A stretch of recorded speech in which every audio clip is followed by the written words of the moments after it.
పెళ్ళై 2-3 ఏళ్ళైనా సరే మనకి పిల్లలు పుట్టడం లేదు అంటే దాదాపు అందరి చూపు మగవాళ్ళ పైనే ఉంటుంది. వాళ్ళకి ఏం ప్రాబ్లం ఉన్నది అనేది అక్కడ క్వశ్చన్ వస్తుంది. నిజం చెప్పాలంటే దాదాపు 50% వరకు కూడా మగవాళ్ళ సమస్య వల్ల కూడా మనకి పిల్లలు పుట్టడానికి అవకాశం ఉంటుంది.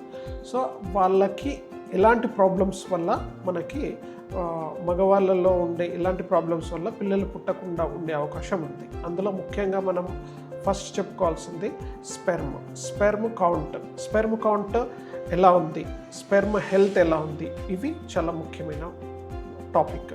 సో మనము స్పెర్మ్ హెల్త్ విషయానికి వస్తే స్పెర్మ్ కౌంట్ తక్కువ అంటే ఏంటి? 1 ml సిమెన్లో 1 మిలియన్ ఆఫ్ స్పెర్మ్స్ ఉండాలన్నమాట.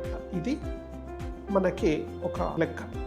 సో లో స్పెర్మ్ కౌంట్ ఉన్నా కూడా, లేకపోతే అసలు స్పెర్మ్ అనేది లేకుండా ఉన్నా కూడా, ఈ సర్క్యులర్ మనకి టెస్టికల్ వీక్నెస్ ఉన్నా కూడా, తర్వాత హీట్ అంటే ల్యాప్టాప్ వల్ల, టైట్ అండర్ వెయిట్స్ వల్ల, లేకపోతే వెరికోసిల్స్ వల్ల, ఇలాంటి కారణాల వల్ల మనకి స్పెర్మ్ హెల్త్ అనేది దెబ్బతింటుంది.